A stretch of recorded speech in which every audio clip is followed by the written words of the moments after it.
Baik, Assalamualaikum warahmatullahi wabarakatuh. Izin perkenalkan diri, nama saya Amira Alfa Adilah, NPM 20.10017 dari kelompok 2. Di sini saya ingin menjelaskan 60 langkah APN atau asuhan persalinan normal. Nah, apa aja sih asuhan persalinan normal ini? Yang pertama, mengamati tanda dan gejala persalinan skala 2. Yang pertama itu, ibu mempunyai keinginan untuk meneran, kemudian ibu merasa tekanan yang semakin meningkat pada rektum dan atau vagina. Kemudian yang ketiga, perineum menonjol. Keempat, vulva vagina dan sphincter anal membuka. Nah, kemudian yang kedua, itu ada memastikan perlengkapan bahan dan obat-obatan esensial siap digunakan. Mematahkan ampul oksitosin 10 unit dan menempatkan tabung suntik steril sekali pakai di dalam partus set. Ketiga, mengenakan baju penutup atau celemek plastik yang bersih. Keempat, melepaskan semua perhiasan yang dipakai di bawah siku, mencuci kedua tangan dengan sabun dan air bersih yang mengalir, dan mengeringkan tangan dengan handuk 1 kali pakai atau pribadi yang bersih. Nah, yang kelima, memakai satu sarung dengan DTT atau steril untuk semua pemeriksaan dalam. Keenam, menghisap oksitosin 10 unit ke dalam tabung suntik dengan cara memakai sarung tangan disinfeksi tingkat tinggi atau steril, ya, dan meletakkan kembali di partus set atau wadah disinfeksi tingkat tinggi atau steril tanpa mengkontaminasi tabung suntik. Nah, kita juga harus memastikan pembukaan lengkap dengan janin baik. Ya, itu ada membersihkan vulva dan perineum, menyekanya dengan hati-hati dari depan ke belakang dengan menggunakan kapas atau kasa yang sudah dibasahi air disinfeksi tingkat tinggi. Jika mulut vagina, perineum, atau anus terkontaminasi oleh kotoran ibu, membersihkannya dengan seksama dengan cara menyeka dari depan ke belakang. Membuang kapas atau kasa yang terkontaminasi dalam wadah yang benar. Mengganti sarung tangan jika terkontaminasi, atau bisa juga meletakkan kedua sarung tangan tersebut dengan benar di dalam larutan dekontaminasi. Nah, kemudian itu dengan menggunakan teknik aseptik, melakukan pemeriksaan dalam untuk memastikan bahwa pembukaan serviks sudah lengkap. Bila selaput ketuban belum pecah, sedangkan pembukaan sudah lengkap, lakukan amniotomi. Kemudian, mendekontaminasi sarung tangan dengan cara mencelupkan tangan yang masih memakai sarung tangan kotor ke dalam larutan klorin 0,5% dan kemudian melepaskannya dalam keadaan terbalik serta merendamnya dalam larutan klorin 0,5% selama 10 menit. Kemudian mencuci tangan menggunakan air bersih. Nah, yang ke-10 itu ada memeriksa denyut jantung janin atau DJJ. Setelah kontraksi berakhir, untuk memastikan bahwa DJJ dalam batas normal itu 100 sampai 180 kali per menit. Mengambil tindakan yang sesuai jika DJJ tidak normal, kemudian mendokumentasi hasil-hasil pemeriksaan dalam DJJ dan semua hasil-hasil penilaian serta asuhan lainnya pada partograf. Nah, ada juga nih untuk persiapan ibu dan keluarga untuk membantu proses pimpinan meneran, yaitu memberitahu ibu pembukaan sudah lengkap dan keadaan janin baik, membantu ibu berada dalam posisi yang nyaman senyaman mungkin sesuai keinginan ibu tersebut. Kemudian menunggu hingga ibu mempunyai keinginan untuk meneran, melanjutkan pemantauan kesehatan dan kenyamanan ibu serta janin sesuai dengan pedoman persalinan aktif dan mendokumentasi temuan-temuan. Kemudian kita menjelaskan kepada anggota keluarga bagaimana mereka dapat mendukung dan memberi semangat kepada ibu saat ibu mulai meneran. Yang ke-12, meminta bantuan keluarga untuk menyiapkan posisi ibu untuk meneran.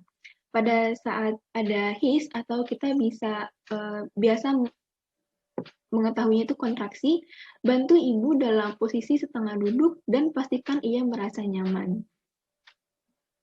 Yang ke-13, melakukan pimpinan meneran saat ibu mempunyai dorongan yang kuat untuk meneran. Yang pertama itu kita membimbing ibunya untuk meneran saat ibu mempunyai keinginan untuk meneran. Kemudian kita mendukung dan memberi semangat atas usaha ibu untuk meneran. Kemudian juga membantu ibu mengambil posisi yang nyaman sesuai pilihan. Kita tidak meminta ibu untuk berbaring telentang. Kemudian kita menganjurkan ibu untuk beristirahat di antara kontraksi. Menganjurkan keluarga untuk mendukung dan memberi semangat pada ibu. Biasanya ini kita bisa memberi pujian-pujian seperti ayo ibu hebat, seperti itu. Kemudian kita menganjurkan asupan cairan per oral. Kemudian kita menilai DJJ setiap 5 menit. Nah, jika bayi belum lahir atau kelahiran bayi belum akan terjadi segera dalam waktu 120 menit atau 2 jam, beneran untuk ibu primipara atau 60 per menit 1 jam untuk ibu multipara, merujuk segera. Jadi kalau misalnya bayi ini belum lahir, dalam waktu 120 atau 2 jam, kita melakukan perujukan. Nah, kemudian kita ada persiapan pertolongan kelahiran bayi. Nah, ini perlu diperhatikan ya. Yang ke-14 ini, jika kepala bayi telah membuka vulva dengan diameter 5-6 cm, meletakkan handuk bersih di atas perut ibu untuk mengeringkan bayi. Kemudian meletakkan kain yang bersih dilipat 1/3 bagian di bawah bokong ibu. Kemudian membuka partus set 17, memakai sarung tangan DTT atau steril pada kedua tangan. Kemudian kita menolong kelahiran bayi. Yang pertama itu lahirnya kepala. Nah, 18, saat kepala bayi membuka vulva dengan diameter 5-6 cm, lindungi perineum dengan satu tangan yang dilapisi kain tadi. Letakkan tangan yang lain di kepala bayi dan lakukan tekanan yang lembut dan tidak menghambat kepala bayi. Membiarkan kepala keluar perlahan-lahan, menganjurkan ibu untuk meneran perlahan-lahan atau bernapas cepat saat kepala lahir. Jika ada mekonium dalam cairan ketuban, segera hisap mulut dan hidung setelah kepala lahir menggunakan penghisap lendir. Disinfeksi tingkat tinggi atau steril atau bola karet penghisap yang baru dan bersih. Kemudian 19, dengan lembut menyeka muka, mulut, dan hidung bayi dengan kain atau kasa yang bersih. Kemudian 20, memeriksa lilitan tali pusat dan mengambil tindakan yang sesuai jika hal itu terjadi. Dan kemudian meneruskan segera proses kelahiran bayi. Jika tali pusat melilit leher janin dengan longgar, lepaskan lewat bagian atas kepala bayi. Namun, jika tali pusat melilit leher bayi dengan erat, mengklemnya di 2 tempat dan memotongnya. Nah, 21, menunggu hingga kepala bayi melakukan putaran paksi luar secara spontan. Kemudian ada setelah keluar kepala, tentunya keluar bahu. Ya, di sini juga perlu diperhatikan. 22, setelah kepala melakukan putaran paksi luar, tempatkan kedua tangan di masing-masing sisi muka bayi. Menganjurkan ibu untuk meneran saat kontraksi berikutnya. Dengan lembut menariknya ke arah bawah dan ke arah keluar hingga bahu anterior muncul di bawah arcus pubis dan kemudian dengan lembut menarik ke arah atas dan ke arah luar untuk melahirkan bahu posterior. Kemudian lahir badan dan tungkai. Nah, ini 23, setelah kedua bahu dilahirkan, menelusurkan tangan mulai kepala bayi yang berada di bagian bawah ke arah perineum tangan, membiarkan bahu dan lengan posterior lahir ke tangan tersebut. Mengendalikan kelahiran siku dan tangan bayi saat perineum, gunakan lengan bagian bawah untuk menyangga tubuh bayi saat dilahirkan. Menggunakan tangan anterior bagian atas untuk mengendalikan siku dan tangan anterior bayi saat keduanya lahir. 24. Setelah tubuh dari lengan lahir, menelusurkan tangan yang ada di atas atau anterior dari punggung ke arah kaki bayi untuk menyangganya saat panggung dari kaki lahir. Memegang kedua mata kaki bayi dengan hati-hati membantu kelahiran kaki. Kemudian ada penanganan bayi baru lahir. Nah, yang ke-25 ini menilai bayi dengan cepat, kemudian meletakkan bayi di atas perut ibu dengan posisi kepala sedikit lebih rendah dari tubuh. Bila tali pusat terlalu pendek, meletakkan bayi di tempat yang memungkinkan.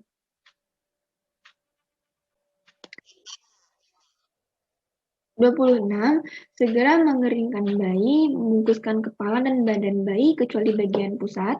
Yang ke-27, menjepit tali pusat menggunakan klem kira-kira 3 cm dari pusat bayi, melakukan urutan pada tali pusat mulai dari klem ke arah ibu dan memasang klem kedua cm dari klem pertama. Nah, yang ke-28, memegang tali pusat dengan satu tangan, melindungi bayi dari gunting dan memotong tali pusat di antara dua klem tersebut. 29. Mengganti handuk yang basah dan menyelimuti bayi dengan kain atau selimut yang bersih dan kering. Menutupi bagian kepala, membiarkan tali pusat terbuka. 30. Memberikan bayi kepada ibunya dan menganjurkan ibu untuk memeluk bayi dan memulai pemberian ASI jika ibu menghendaki. Kemudian ini ada penanganan bayi baru lahir, oksitosin. 31. Meletakkan kain yang bersih dan kering, melakukan palpasi abdomen untuk menghilangkan kemungkinan adanya bayi kedua. Ke-32. Memberi tahu kepada ibu baru bahwa ia akan disuntik. 33. Dalam waktu 2 menit setelah kelahiran bayi, membiarkan suntikan oksitosin 10 unit IM di sepertiga paha kanan atas ibu bagian luar setelah mengaspirasinya terlebih dahulu. 34. Memindahkan klem pada tali pusat. 35. Meletakkan satu tangan di atas kain yang ada di perut ibu, tepat di atas tulang pubis, dan menggunakan tangan ini untuk melakukan palpasi kontraksi dan menstabilkan uterus. Memegang tali pusat dan klem dengan tangan yang lain. 36. Menunggu uterus berkontraksi dan kemudian melakukan penanganan ke arah bawah pada tali pusat dengan lembut. Lakukan tekanan yang berlawanan arah pada bagian bawah uterus dengan cara menekan uterus ke arah atas dan belakang dengan hati-hati untuk membantu mencegah terjadinya inversio uteri. Jika plasenta tidak lahir setelah 30-40 detik, menghentikan penanganan tali pusat dan menunggu hingga kontraksi berikut mulai. Kemudian ada juga mengeluarkan plasenta. Nah, ini perlu diperhatikan nih. 37, setelah plasenta terlepas, ya, meminta ibu untuk meneran sambil menarik tali pusat ke arah bawah, kemudian ke arah atas, mengikuti kurve dalam jalan lahir sambil meneruskan tekanan berlawanan arah pada uterus. Jika tali pusat bertambah panjang, pindahkan klem hingga berjarak sekitar 5-10 cm dari vulva. Jika plasenta tidak lepas setelah melakukan penanganan tali pusat selama 15 menit, yang pertama yang kita lakukan itu mengulangi pemberian oksitosin 10 unit IM, kemudian menilai kandung kemih dan mengkateterisasi kandung kemih dengan menggunakan teknik teknik aseptik jika perlu.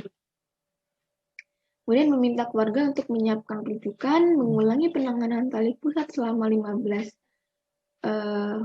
menit berikutnya, merujuk ibu jika plasenta tidak lahir dalam waktu 30 menit sejak kelahiran bayi. 38.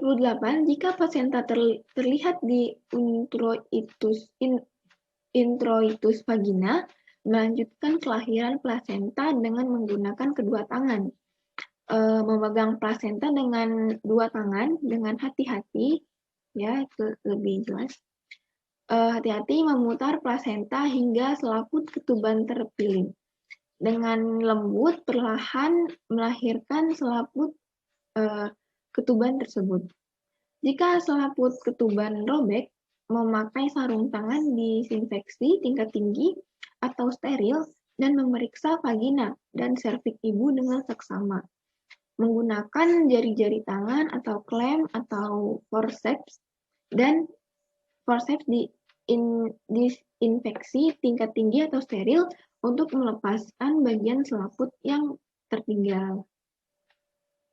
Kemudian ada pemijatan uterus. 39. Segera setelah plasenta dan selaput ketuban lahir, melakukan masase uterus, meletakkan telapak tangan di fundus dan melakukan masase dengan gerakan melingkar dengan lembut hingga uterus berkontraksi. Nah, yang ke-40 ada memeriksa kedua sisi plasenta, baik yang menempel ke ibu maupun janin, dan selaput ketuban untuk memastikan bahwa selaput ketuban lengkap dan utuh. Meletakkan plasenta di dalam kantung plastik atau tempat khusus. 41. Mengevaluasi adanya laserasi pada vagina dan perineum dan segera menjahit laserasi yang mengalami perdarahan aktif. Kemudian melakukan prosedur pasca persalinan. 42. Menilai ulang uterus dan memastikan berkontraksi dengan baik. 43. Mencelupkan kedua tangan yang memakai sarung tangan ke dalam larutan klorin 0,5%, membilas kedua tangan yang masih bersarung tangan tersebut dengan air disinfeksi tingkat tinggi dan mengeringkannya dengan kain yang bersih dan kering. 44. Menempatkan klem tali pusat disinfeksi tingkat tinggi atau steril atau mengikatkan tali disinfeksi tingkat tinggi dengan simpul mati sekeliling tali pusat sekitar 1 cm dari pusat. 45. Mengikat satu lagi simpul mati di bagian pusat yang berseberangan dengan simpul mati yang pertama. 46. Melepaskan klem bedah dan meletakkannya ke dalam larutan klorin 0,5%. 47. Menyelimuti kembali bayi yang menutupi bagian kepala, memastikan handuk atau kainnya bersih atau kering. 48. Menganjurkan ibu untuk memulai pemberian ASI. Kemudian kita mengevaluasi, ya, 49 melanjutkan pemantauan kontraksi uterus dan pendarahan per vagina. Apa aja sih yang kita pantau? Nah, yang pertama itu 2-3 kali dalam 15 menit pertama pasca persalinan. Yang kedua, setiap 15 menit pada 1 jam pertama pasca persalinan. Yang ketiga, setiap 20-30 menit pada jam kedua pasca persalinan. Yang ke-50, mengajarkan kepada ibu atau keluarga bagaimana melakukan masase uterus dan memeriksa kontraksi uterus. 51. Mengevaluasi kehilangan darah. 52. Memeriksa tekanan darah, nadi, dan keadaan kandung kemih setiap 15 menit selama 1 jam pertama pasca persalinan dan setiap 30 menit selama jam kedua pasca persalinan. Di sini kita memeriksa temperatur tubuh ibu setiap jam selama 2 jam pertama pasca persalinan. Nah, kemudian 53, menempatkan semua peralatan di dalam larutan klorin 0,5% untuk dekontaminasi selama 10 menit, mencuci dan membilas peralatan setelah dekontaminasi. 54. Membuang bahan-bahan yang terkontaminasi ke dalam tempat sampah yang sesuai. 55. Membersihkan ibu dengan menggunakan air disinfeksi tingkat tinggi. Membersihkan cairan ketuban, lendir, dan darah. Membantu ibu memakai pakaian yang bersih dan kering. 56. Memastikan bahwa ibu nyaman. Membantu ibu memberi ASI. Menganjurkan keluarga untuk memberikan ibu minum dan makanan yang diinginkan. 57. Mendekontaminasi daerah yang digunakan untuk melahirkan dengan larutan 0,5%. 58. Mencelupkan sarung tangan kotor ke dalam larutan klorin 0,5%, membalikkan bagian dalam keluar dan merendamnya dalam larutan klorin 0,5% selama 10 menit. 59. Mencuci kedua tangan dengan sabun dan air mengalir. Nah, yang ke-60 terakhir di dokumentasi yaitu melengkapi pantograf. Nah, ini itu tadi yang 60 langkah APN. Selanjutnya di sini saya ingin memperlihatkan atau menjelaskan cara mengisi pantograf. Sebelumnya, saya ingin menunjukkan ilustrasi dari pantograf. Nah, ini dia untuk ilustrasi pengisian pantograf ya. Seperti ini. Di sini ada nama ibu, umur, jam, alamat, tanggal, ini sejak jam berapa sampai jam berapa, kemudian mulusnya sejak jam berapa. Nah, seperti ini. Ya. Oke.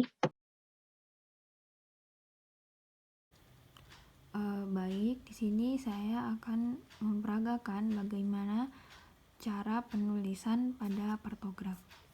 Yang perlu kita perhatikan, yang pertama itu kita menulis rekam medis ya yang sudah kita dapatkan seperti nama, umur, tanggal kapan dia mengunjungi rumah sakit, kemudian pukul berapa, kemudian apakah sudah pecah ketubannya, kalau sudah dituliskan sejak pukul berapa dan kemudian mulus sejak pukul berapa gitu. Nah, di sini yang kita dapatkan nama ibunya adalah Nyonya N. Kemudian umurnya ini 27 tahun ya sebagai tambahan informasi. Kemudian di sini GPA. Nah, artinya itu gravida keberapa, kemudian ini persalinan yang keberapa, dan ini abortus, apakah pernah keguguran atau tidak. Nah, berdasarkan kasus, Ibu N ini dia mengandung anak kedua, berarti D-nya 2, satunya sudah lahir tentunya, dan yang satunya lagi masih dalam kandungan. Nah, persalinannya ya otomatis 1. Untuk abortus tidak ada tanda-tanda abortus ya pada kasus, maka abortusnya 0 atau belum pernah keguguran. Nah, pada tanggal berapa Ibu N ini mengunjungi rumah sakit? Nah, ini tambahan informasi pada tanggal 20 Juli 2021. Nah, pada pukul berapa? Pada pukul 10.00. Nah, ketubannya sudah pecah atau belum? Pada soal keluhan sudah pecah selaput ketuban sejak pukul 08.00. Nah, setelah kita melakukan pemeriksa atau rekam medis ini, kita akan lanjut ke pemeriksaan serviks dan turunnya kepala. Untuk pemeriksaan serviks nanti kita akan menyimbolkannya X seperti yang pada di selembaran pantograf ini, dan turunan kepala itu kita simbolkan sebagai lingkaran atau O gitu. Nah, di sini pada kasus pembukaan serviks 4 cm. Nah, berarti di sini kita simbolkan X. Nah, pada kasus pada kasus penurunan kepala 2/5. Berarti di sini 2. Nah, seperti itu. Kemudian kita baca lagi ketuban jernih dan maulase positif. Nah, untuk simbol ketuban jernih itu J. Nah, kemudian sini positif 1. Nah, setelah kita mengisi air ketuban, kemudian kita isi kontraksi atau pada kasus itu tertulis HIS. Nah, pada kasus HIS 3 kali per 10 menit selama 30 detik. Berarti 3, 1, 2, 3. Nah, di sini selama 30 detik. Nah, kita lihat di keterangan yang ada di sebelahnya ya. Nah, di sini untuk yang kurang dari 20 itu seperti ini, ada hitam putih seperti itu. Nah, ini untuk 20 sampai 40 itu seperti garis-garis ya. Kalau lebih dari 40 dia di blok seperti ini. Nah, pada kasus dia 3 kali per 10 menit selama 30 detik. Berarti ini ya kita ngambilnya 20 sampai 40. Berarti kan sekitaran di sini nih. Berarti kita seperti ini. 3 kotak. Ya, seperti itu. Nah, setelah kita melakukan pemeriksaan kontraksi ya, yang sudah kita isi, di sini ada arsiran 3 kotak. Kemudian kita lihat lagi di kasus, yaitu ada tekanan darah atau TD. Di kasus hasil pemeriksaan TD 130/70, nah di 84 kali per menit dengan suhu 37 Celcius. Nah, kemudian di sini kita tulis ya, TD-nya 130. Berarti di sini tanda panahnya ke atas. Kemudian per 70. 70 kan di sini ya. Nah, kemudian tanda panahnya ke bawah. Dan kita tarik garis. Nah, nadinya 84. Berarti sini kan ada 80. Berarti di sini nih agak di atas 80. Di bawah 90. Seperti itu. Kemudian kita tulis suhunya berapa pada kasus, yaitu 37 derajat Celcius. Nah, setelah pemeriksaan yang pertama sudah selesai, kemudian kita baca lagi pada kasus ada 10:30. Ya, ini tadi saya lupa menambahkan untuk waktu dari ini pembukaan serviks ya. Ini pada pemeriksaan pertama itu pukul 10.00 ya. Mohon maaf. Kemudian ada 10:30. Nah, ibunya mengalami lagi kontraksi selama 3 kali per 10 menit, lamanya 35. Sama seperti yang tadi 3 kotak, berarti kita lihat 35. Oh, berarti dia antara 20 sampai 40. Ini masih sama, ada arsiran-arsiran seperti ini. Sebanyak 3 kotak.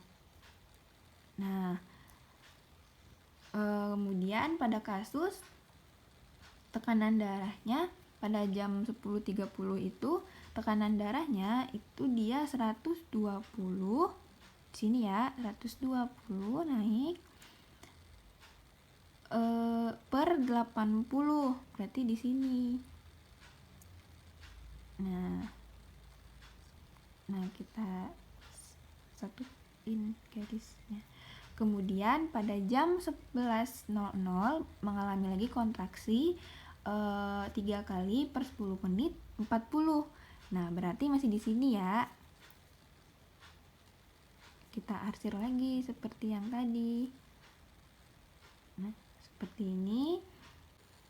Nah, setelah itu ada lagi kontraksi pada ibu jam 11.30.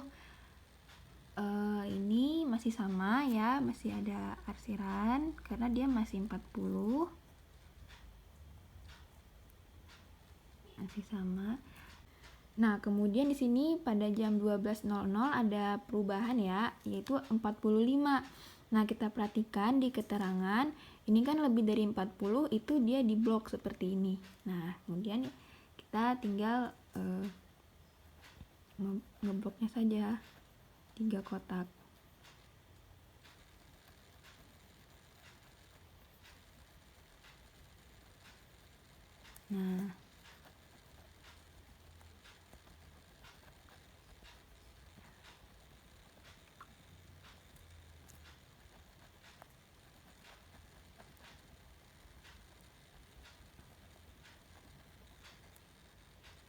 Nah, sudah selesai. Kemudian 12.30 ibunya mengalami lagi kontraksi, masih sama, kita blok, yaitu 50.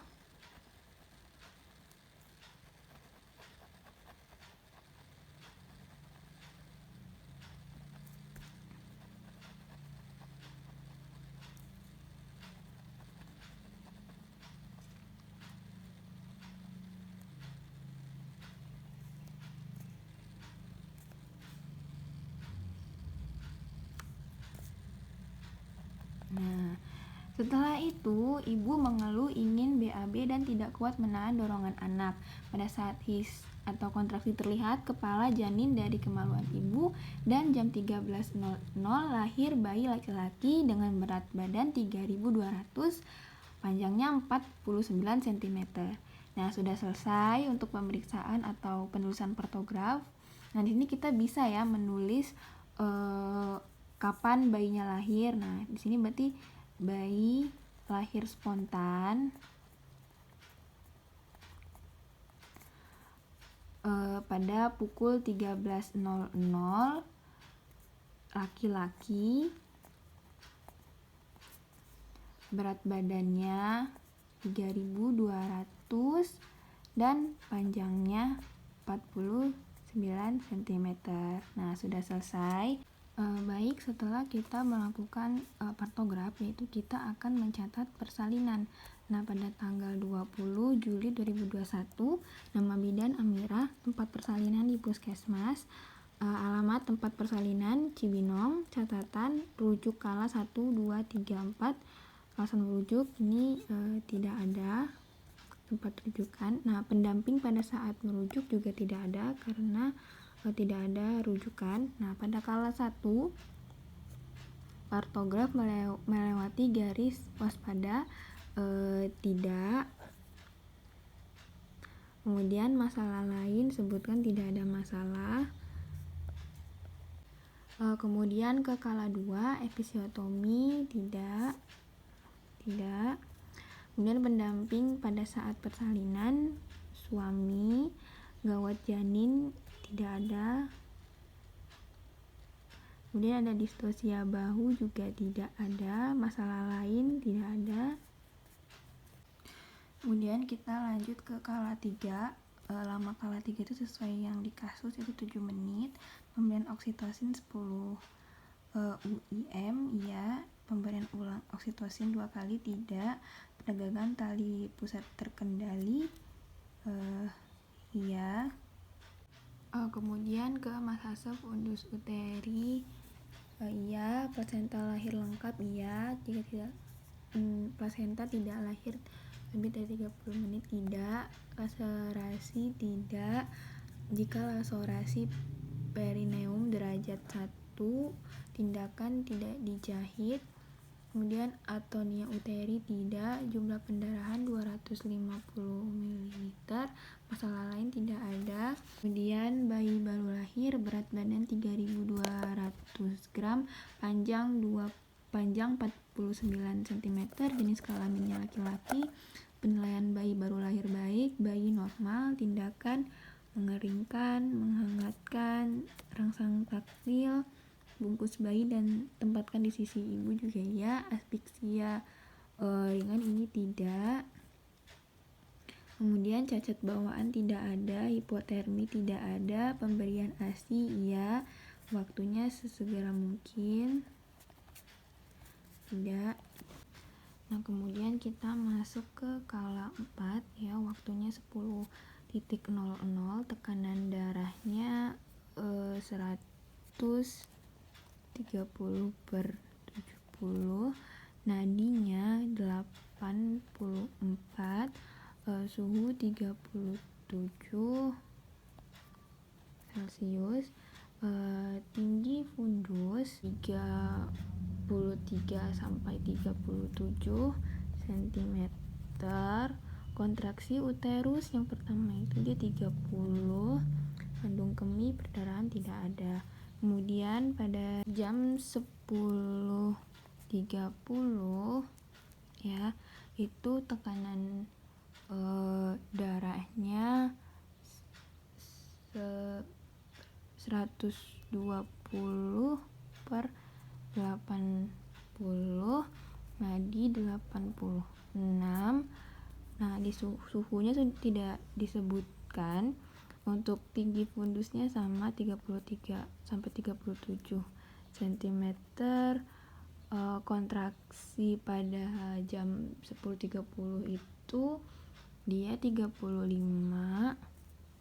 Nah, lanjut ke jam 11.00. 11.00 tekanan darah tidak disebutkan, suhu nadi juga tidak disebutkan, suhu, tinggi fundus 33 sampai 37 cm. Kontraksinya itu 40. Kemudian lanjut ke jam 11.30. 11.30 tekanan darah tidak disebutkan, nadi juga tidak disebutkan, suhu tidak disebutkan, untuk tinggi fundus cm. Nah, kontraksi uterus pada jam 11.30 itu 40. Nah, kemudian pada jam 12.00 tekanan darah tidak disebutkan, suhu, nadi tidak disebutkan, untuk tinggi fundusnya 33 sampai 37 cm. Kontraksi uterus pada jam 12.45, dan yang terakhir 12.30 tekanan darah tidak disebutkan, nadi juga tidak disebutkan, suhu, kemudian tinggi fundus 33 sampai 37 cm. Kontraksi uterus 50. Nah, sekian dari pemeriksaan catatan persalinan. Lebih dan kurang mohon maaf. Wassalamualaikum warahmatullahi wabarakatuh.